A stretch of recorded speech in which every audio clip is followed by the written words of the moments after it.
있을까요? 궁벽하게 사노라니, 가난하게 사느라니 사람 보기 드물고. 그렇죠. 뭐 있을 때는 많은 사람들이 찾아오지만 갑자기 없게 되면 그 찾아오던 많은 사람들이 발길을 끊게 되는 것이 인지상정이기도 하죠. 그런 면에서 정혜경님께서 가난하게 살고 있었거나 아니면 유배를 갔다면 찾아오는 사람이 없는 것은 너무나 당연하겠죠. 자, 그래서 시적화자의 궁벽한 삶에 대해서, 상황에 대해서 안타깝게 이야기를 하고 있고요. 항상 의관도 걸치지 않고 있네. 의관도 걸치지 않고 있다는 얘기는 홀딱 벗고 있다는 얘기는 당연히 아니고, 그죠? 그 밖으로 나갈 때 입는 옷. 그래서 예전에는 선비들은, 그 양반들은 집안에 있을 때도 의관을, 그 외출복을 다 갖춰 입고, 뭐 조금의 변한, 밖으로 완전히 나갈 때하고는 뭐 갓을 쓰지 않고 뭘 한다던가, 뭐 그런 약간의 차이는 있겠습니다만 그런 것을 입고 있었는데, 가난하니까 찾아올 사람이 없고 뭐 의관이 제대로 갇혀 있지도 않을 것으로 보여집니다. 의관을 걸치지 않고 있었어요. 낡은 집엔 향난각시 떨어져 기어가고. 자, 낡은 집엔 향난각시는 여러분들이 요즘은 좀 보기 어려울 것 같은데요. 습한 곳에 집안에 잘 사는 곤충이에요. 그래서 노래기라고 얘기를 하는데요. 그래서 길쭉하게, 뭐 길이는 뭐 다양합니다. 길쭉해서 다리가 이렇게 많이 달린 그런 벌레를 이야기합니다. 그래서 이거 이제 만지면 이렇게 확 똘똘똘똘 몸을 말아버리고 누린내가 나는 그 뭐 벌레입니다. 그래서 우리가 뭐 사람들이 잘 좋아하지 않죠. 습한 곳에 살고 있는 벌레고요. 자, 그러면 집이 낡게 되면 초가집에 살 때 굉장히 많았다라고 얘기를 해요.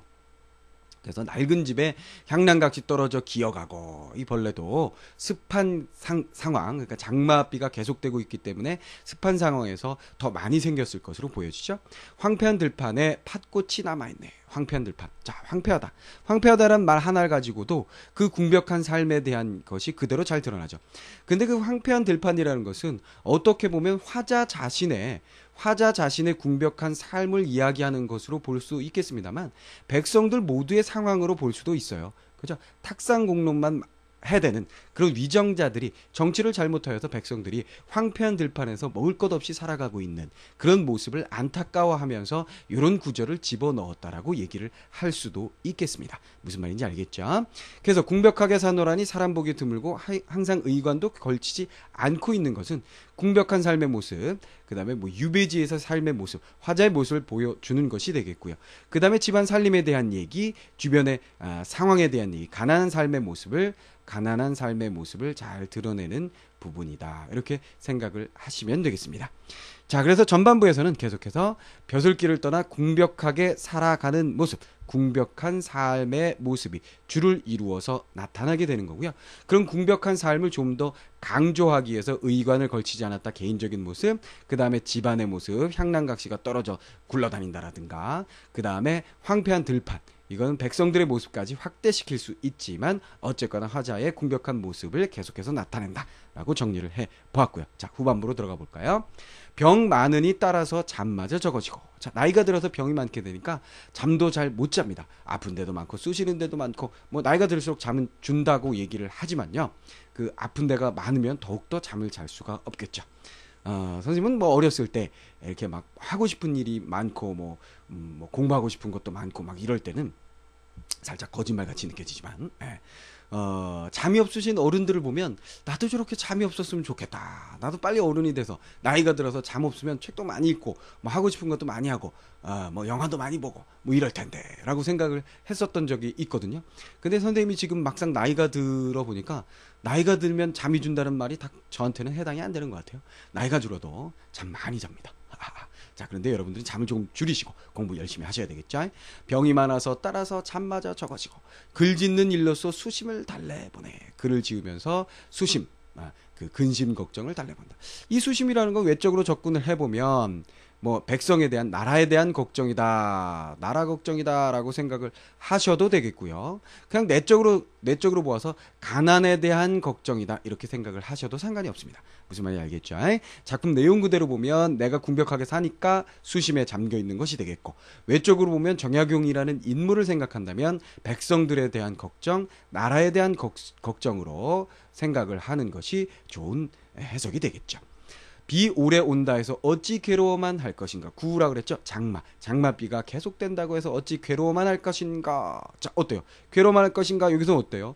그런 부정적인 상황에서 긍정적인 사고로의 전환, 극복의 의지가 나타날 것으로 보여집니다만 그게 아니었어요. 뭐예요? 날 맑아도 또 혼자서 탄식할 것을.